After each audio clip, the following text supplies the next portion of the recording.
Right, so I'm here with Miss Harding, and we're going to discuss Arundel Tomb today. Miss Harding, Arundel Tomb. So, what do we know about it? It's the tale of a 14th century nobleman, and he lies. There's a statue of him lying next to his wife. That's correct, isn't it? I think it's quite interesting, really. Those themes about kind of time and love and death. Yeah. Introduced even by just the nature of kind of what it's about. Yeah, and it's the kind of the way that the truth of someone's life can be blurred kind of over time. So actually, they're remembered, aren't they, lying next to each other in stone in this sculpture that's been there for 600 years or what have you. And it seems like they are very much in love. They're holding hands. They're lying next to each other. But actually, Philip Larkin is questioning, isn't he, whether or not that's true throughout this poem. It reminds me of. Have you read Ozymandias?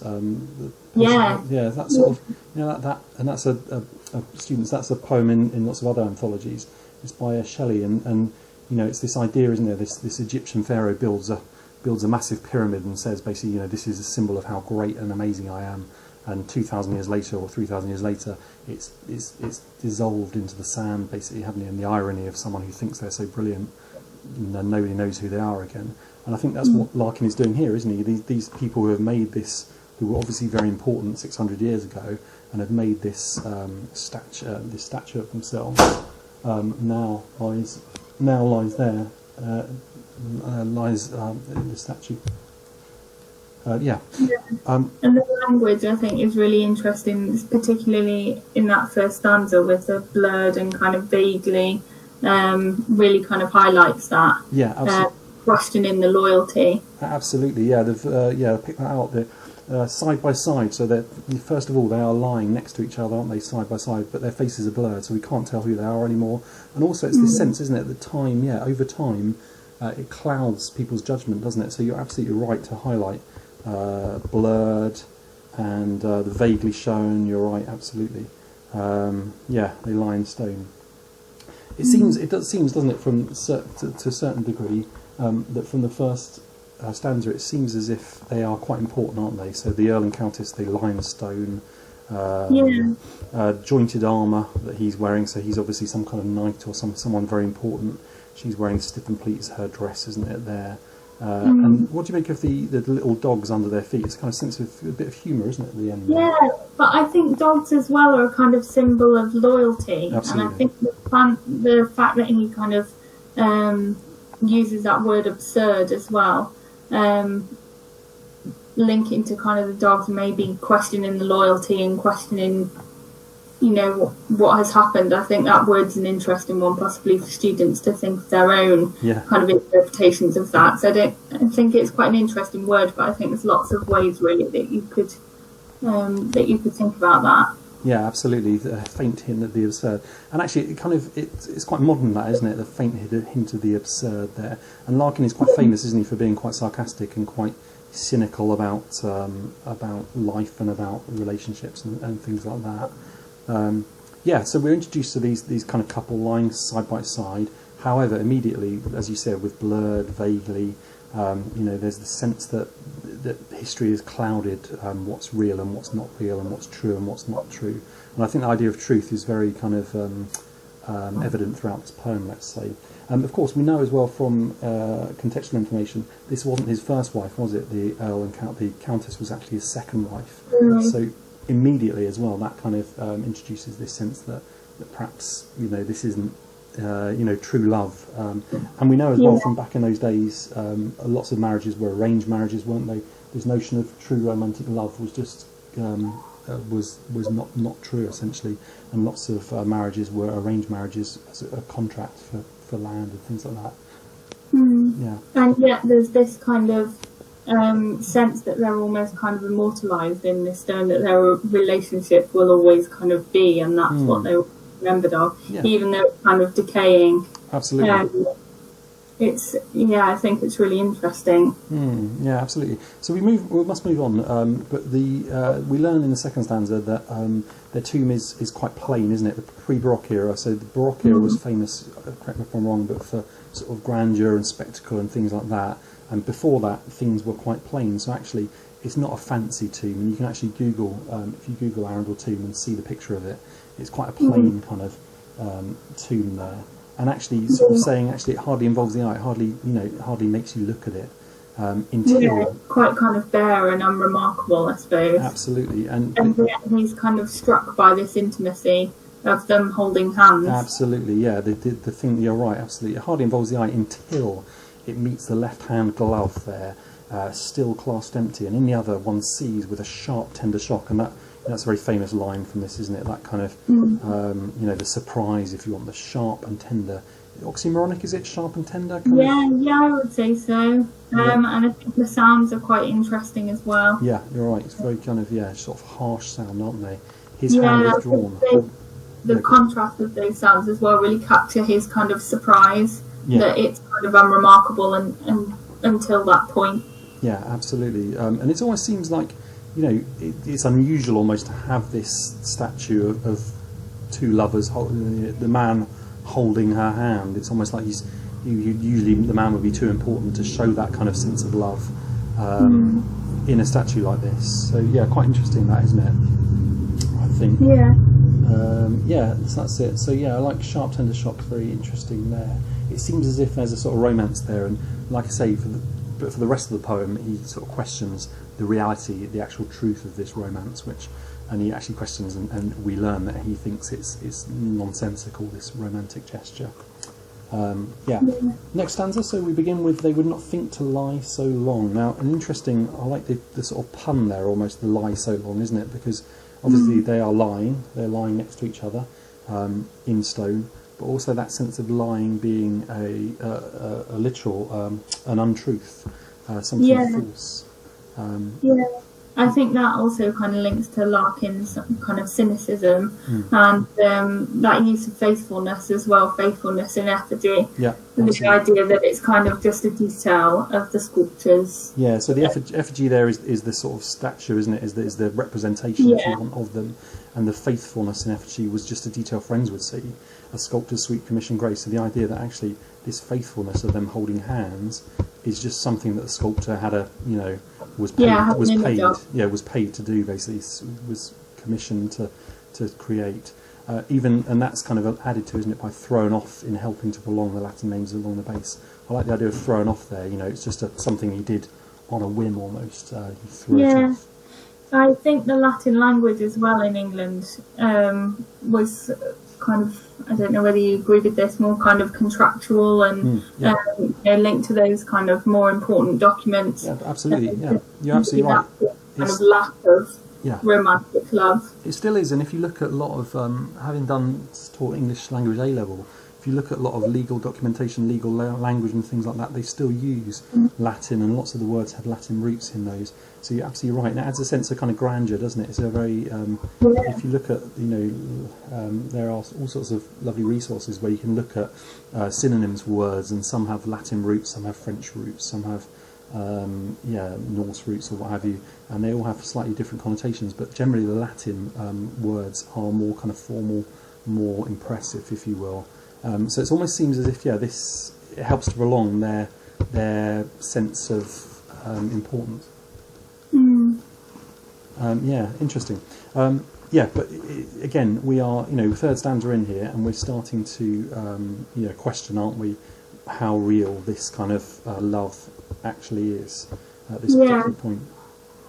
Yeah, I think it's very even kind of prevalent of today. If you think about kind of social media, it's a way that people kind of choose to present themselves, but how accurate is it? And it's kind of almost kind of old-fashioned version of that, I think. That's actually really interesting, isn't it? And then perhaps actually I always think with kids today, and when I'm so old, but when I was around, obviously social media wasn't there, but being able to look back at your digital self in 20, 30 years' time and see what kind of teenage you were and what have you. And, I've got one... Identity. Yeah, absolutely. It's really interesting, isn't it? I mean, I've got one document. I kept a diary when I was travelling when I was 19, when I was in Australia. And I look, it's my most precious possession. And I still read it from time to time. And I just think, what an idiot I was. How stupid I was. But, the girls that are students here, they're going to be able to have that, their Facebook, Instagram pages or whatever are presumably going to be there forever, and they're going to be able to look back at their 14-year-old self or their TikToks they made and things like that, and think about themselves that way. So interesting one. Right, moving on, because we should do. So next up, stanza 4. They would not guess how early in their supine stationary voyage the air would change to sound and standards. It is complex, this poem, isn't it? It's hard to get your head around, really. But here we've got, again, the couple, him sort of saying that actually the couple wouldn't realise that actually things will change quite quickly. And you've got the supine stationary voyage, so that's lying down, isn't it? The image of them lying down, but the idea of the voyage, going through time, of time passing, is quite interesting there. Yeah, I think the use of kind of the sibilants there really slows it down. Good, so I think that extends the kind of passage of time and those ideas all the way through. Yeah, absolutely. And this idea that actually, the air would change, so instead of being these important people, actually they'd end up being not very important, and people not understanding who they were or not realising, turning the old tenantry away. So the people that would have come to pay their respects, stop paying their respects if you want to. How soon succeeding eyes begin to look, not read. That's interesting, isn't it? This idea of looking, glancing at them, but not actually reading, not understanding who they were, how important they were. And I think that's the essence for me of this poem is, of time moving on, and people, who thought they were once important, not being important anymore. I often say to my students, it's like, in 100 years' time, how many people are going to know that Mr. Fitch or Miss Harding existed? Perhaps hopefully our great grandchildren might have this, a few pictures of us or some name or something like that. But it's very few people, isn't it, who last longer than that, really. Yeah, it's true. And it's interesting to kind of think like that. So people who visit eventually people who visit the statue, the memorial to them, stop really understanding who they were, or even caring, really, to be honest. And it becomes very, very superficial. People look, but they don't necessarily read. They glance, but they don't stop. They can't understand it. Yeah, absolutely. Too far gone, almost. Yeah. We then have a lovely bit of enjambment between stanzas, which we as English teachers love, obviously. And I think, I don't know about you, but I think that sort of represents the flow of time, doesn't it? Sort of moving on between stanzas, and rigidly they persisted linked. So it's almost sort of, I don't know if it's sort of humorous there, isn't it? Because they're still linked, these people. They can't. They've still got their hands together, haven't they? Because they're memorialised in stone, so then they're rigid, and they can't release those hands almost. Yeah, and there's those long sounds as well, the assonants. Yeah, lengths and breadths, and it's length and breadth is length long, and breadth is width, isn't it? Of time. Yeah. And you have this sense of time passing here, don't you? So you have this sense of hundreds of years passing. If you want snow fell, that's winter. Undated, so this sort of, you can't put a finger on what date it is particularly. The light of each summer, litter of bird calls, so perhaps spring there. So you have this sense, don't you, of years kind of spiralling away. And remember, as those years spiral away, of course, their memory becomes more and more distant, doesn't it? And more and more clouded, if you want. I like I love this, the strewed the same bone littered ground. Of course, that's the kind of cemetery, isn't it? I guess outside the church, cathedral. Yeah. This idea of, I guess, bone littered. Again, I really like this idea. I think the idea of humans just disintegrating into the soil, essentially dust, and all these very important people who had hopes and dreams and lives and loves and thought they were the most important thing in the world, eventually become reduced to the same. Exactly, yeah. Reduced. We're food for worms, aren't we? Ultimately, if you believe that, and whilst that's happening, so whilst time is passing in the stanza, up the paths the endless altered people came. So as time is passing, people just end up endless. So more and more people come, and they're altered, which is quite interesting, because I think for me that means they are changed, aren't they? And society changes, and if you think how much society has changed in the 600 years or so between these people being set in stone and now, it's changed immeasurably. Although I do think that's quite interesting, because it's not kind of different people; they're just kind of altered. So maybe that again links to that idea that we're all kind of the same in lots of ways. That we're not entirely different. We're just kind of altered from years and years ago. There's the same kind of structures and. That's interesting. I think that's an interesting idea there. I like that. And we've got enjoyment again. We flow between these two stanzas, and the idea it washes at their identity. This idea of their identity being eroded, isn't it? And being the idea of washing. It's got kind of biblical, I suppose, washing away your sins and stuff like that, or the waves washing at the shore and stuff like that. But this idea, I think, which is central to this poem, is their identity, the reality of who they were, being washed away by time. Yeah, possibly kind of cleansing the bad as well, like removing sins and things that they're remembered solely for the good of their relationship. Well, absolutely. And the sort of ironic, the sarcastic last line, this idea that actually the reality of their relationship, that perhaps wasn't the best relationship in the world, has been washed away, and actually all people remember is that they were in love when clearly they weren't, and that's the point Larkin's making, isn't it?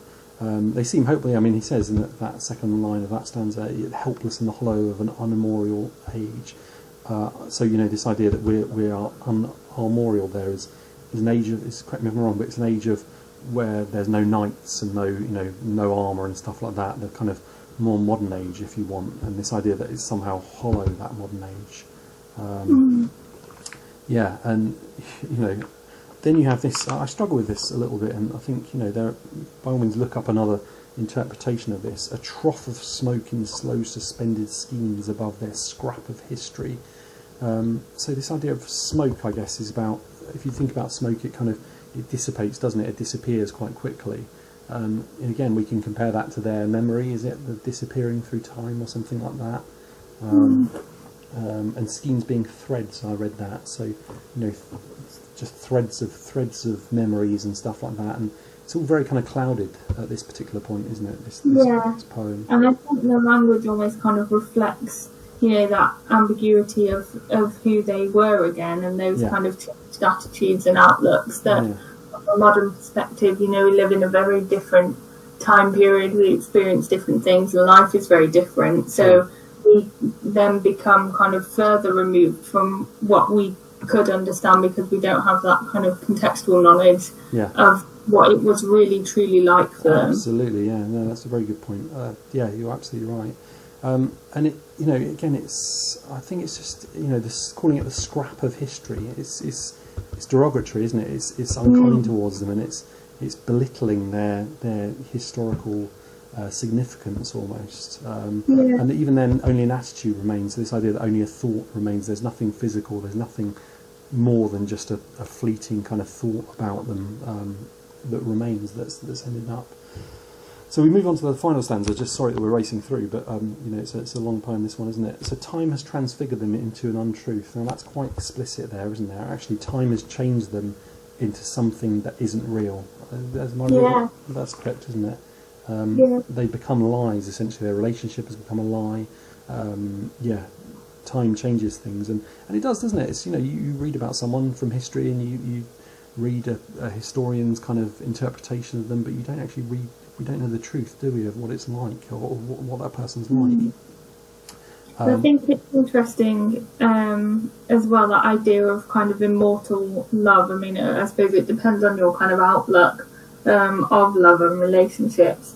But I think it suggests that immortal love, or love that kind of lasts forever, is based on ideas of kind of untruth, that it's not real, or it's not realistic to expect that from a relationship. That there are ups and downs.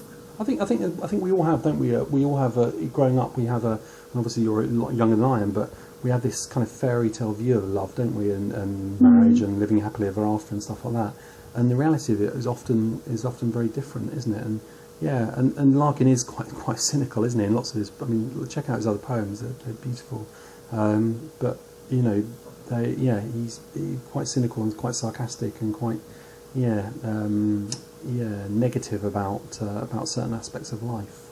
But very, very explicit then. The stone fidelity is hardly meant to, the stone fidelity, so the loyalty that they had cast in stone there, that they hardly meant. So they didn't, going back to one of our early stanzas where it talks about the sculptor, just the sculptor's sweet commission grace.